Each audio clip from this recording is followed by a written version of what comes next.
when I saw a few things on him, I was intrigued, and I've not heard Damian speak before.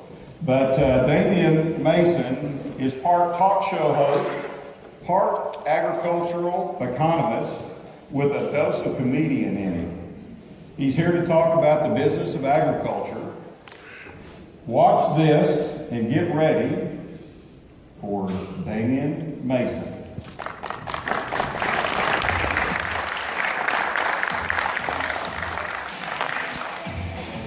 We got to understand agriculture is not about us. It's about this. Environment.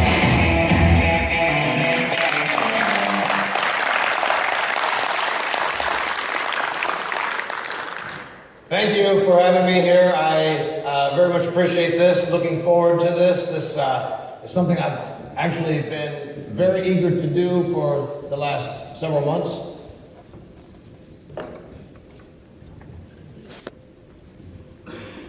To be with the World Brangus Congress. I'm kidding. I knew I was coming here. I was excited about it ever since the check cleared. I know I'm being translated, so I'll talk very slowly. I don't know how to say that in Portuguese. By the way, there's not just 14 countries represented here today. You forgot the country of Texas.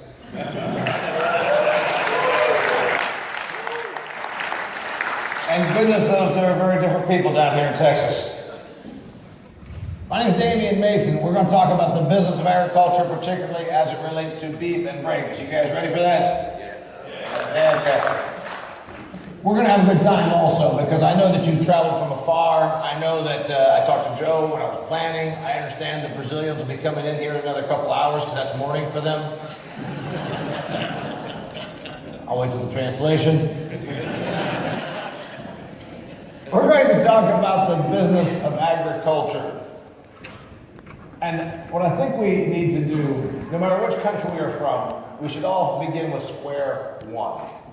The business of agriculture that we're all involved in is the basis of all societal advancement. There would be no Silicon Valley were there not a San Joaquin Valley. There would be no architecture were there not first agriculture. In third world countries, sub-Saharan Africa, 70% of the population is still involved in food production. In the more advanced countries, say here in the United States of America, and I don't say advanced socially, I mean advanced that we are economically advanced. 1% of the United States of America population is in farming, and 7% are involved peripherally in the business of agriculture. So to put that in perspective, that's where this whole world is going. The more advanced we become as humans, the less people that are involved in food production. Here in the United States of America, 1% of our population farms, but it's actually even less than that, because 60% of our 1% produce less than $10,000 of food product per year. So really, it's a small fraction of our population that produces all the food for our 320 million people. So I think before we go any further, we just need to understand where we are as a population. We're never going to have the votes. We're never going to have the clout economically. We are going to produce more and more food per farmer, per rancher, and we're going to have less and less influence. Does that make sense to everybody? Communication at Texas A&M University, my alma mater. And she teaches an undergraduate senior seminar course and graduate course in applied animal genomics. Dr. Gill earned her bachelor degree in biotechnology from Flinders University in South Australia and a doctoral degree in molecular genetics from the University of Adelaide in Australia. So as you can tell already, she's a whole lot smarter than I am, but you will enjoy her talk about genetics. Help me welcome Dr.Clare Gill. Dr. Gill? Welcome.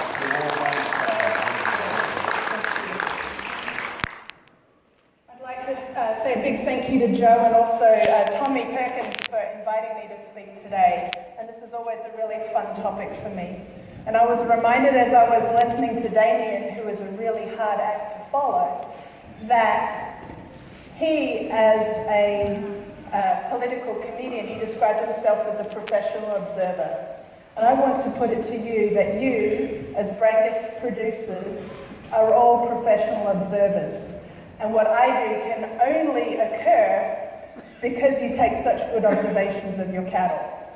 So I'm going to talk about some fairly simple genetics. We always talk about these major genes that I'm going to share with you today as simple genetics. And I hope one thing you'll take away from this is that even what we consider to be simple genetics isn't simple.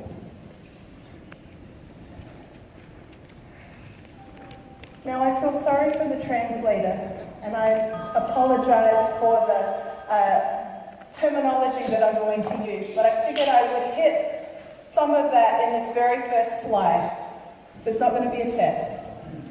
So when I talk about the genome, so I study genomics, that's the study of the structure of the genome. That's all the DNA in an individual. Within that DNA, the alphabet of A, C, G, and T, any one of those positions is called a locus. The plural of that is loci.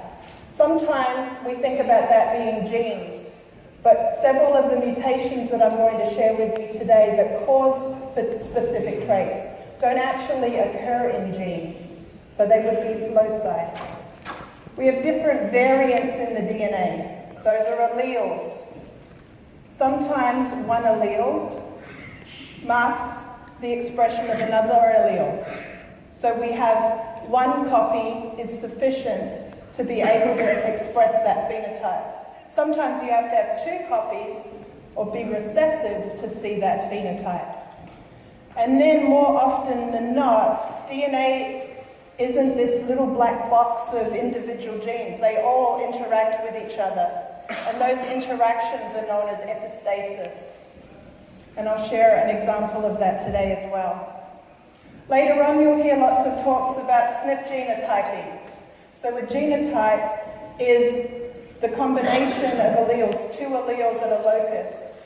For a SNP, that would be typically a letter G and a letter T, or a C and an A, but it could be any number of things. EPDs, and I'll go through that a little bit, are only getting higher. So they're feeding somewhere, wet DDGs between 20 and 40%. Today in the South, they're somewhere between 10 and 20%. So DDGs have become more of a way for a cattle feeder to maximize its profit. So these are the feeding margins. They are in the black, but again, we believe that the back half of the year they could start to turn red. So here's a big, another thing is that we talk about is the cow slaughter. So, we have lots of customers that depend on the cow slaughter for grinding material, for ground beef, other things out there. And this is also one of our big indicators to see where is this market going to. And as you can see, I noticed it's kind of a little bit different. Business Administration from Duke University. His undergraduate was at Brigham Young University. He comes from a tremendous family that has been involved deeply in the cattle industry for many generations. And help me welcome Mr. John Genho. John, come on up here.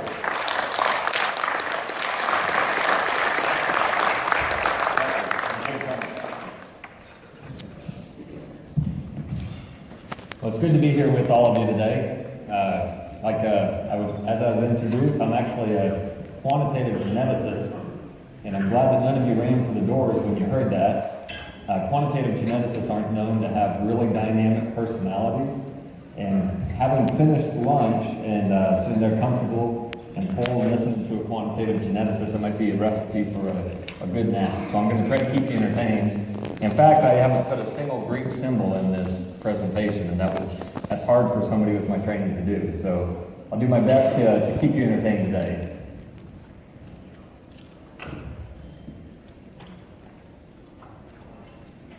I think we're at the end, not the beginning. I just gave away the ending. So a few months ago, we got a lot of data from the Brangus Association, and we started combing through it. And this data was data on cow, there we go, thank you, on cow productivity. And so what I want to do is present that information to you today. Before I do that, I wanted to just go over one genetic principle with you. In quantitative genetics, we usually say that we have what we call indicator traits, and then what we call economically relevant traits. So economically relevant traits are traits that you actually get paid for. It's something that you actually have dollars either coming in or going out for. Including a doctorate in animal breeding. And so I don't know if I've ever been on a program where, Dr. Perkins, where I've had so many animal breeders all talk on one day, but they've all had something different to talk about, and I know Dr. Joe Paschal will be entertaining as he always is, and let me help me welcome Dr. Joe Paschal. Come on up, Joe. Thank you, Joe. Yeah, it does work.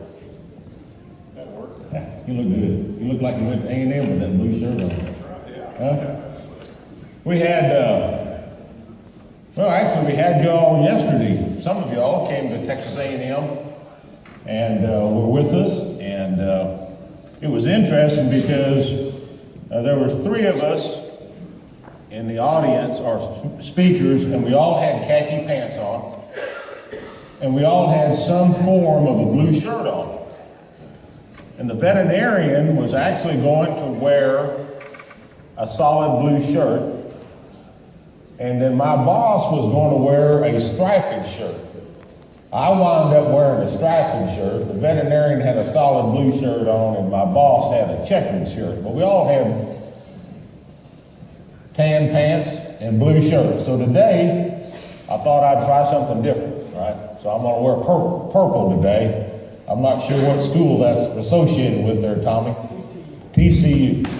So without any, I work for Texas A&M University and also for the Texas A&M AgriLife Extension. And as Joe said, I'm an extension livestock specialist down in Corpus Christi, about 200 miles south of here.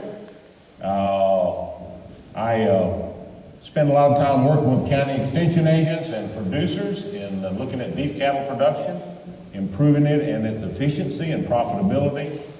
And occasionally I get a chance to travel a little bit outside the country.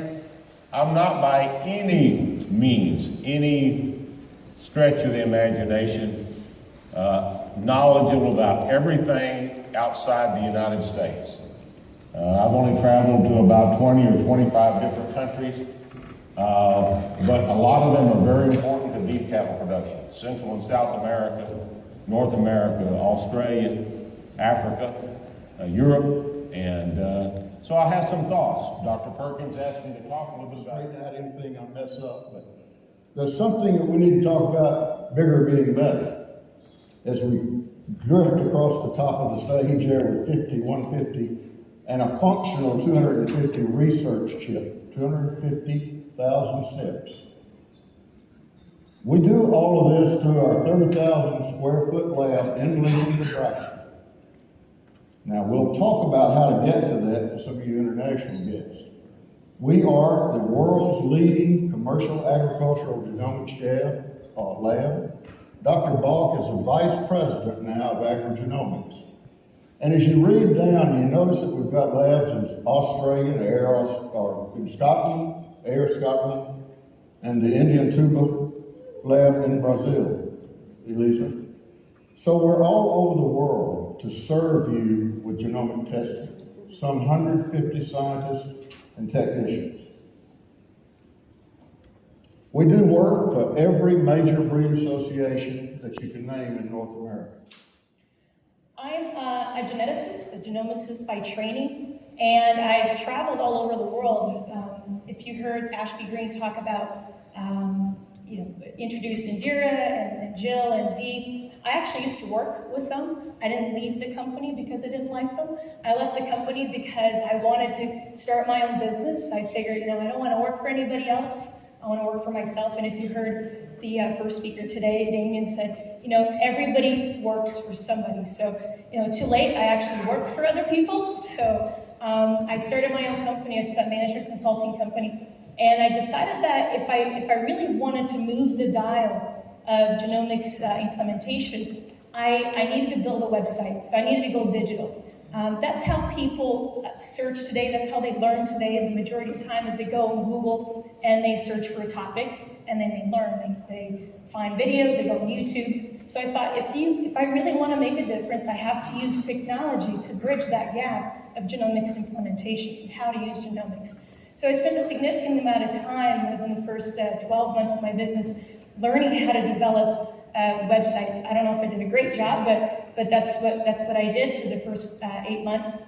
This is what I used to look like back in the day. I was traveling so much, and so if I'm out on the farm, this is what I'll look like in front of producers. But if I'm giving presentations, then it's a little bit different. This is my website. This is the homepage of my website. You might notice, I don't know if you notice a Canadian accent or maybe a Brazilian accent, but I was born in Brazil. I was born and raised in Brazil, and at 16 I moved to Canada and learned about and progress and process. About 6 years ago, I moved to Lincoln, Nebraska. It's right in the middle of the United States, and so I flattened my vowels a little bit over time, so it's now progress, process, and about. So sometimes you'll notice the about when I talk, but sometimes I'm more American now, I'd say. So part of what I do is I basically help startup companies, so companies, the ag tech industry, develop strategies for their own business. So if you noticed here, AgBoost is one of the companies that I work with, or startup. Sean and Jason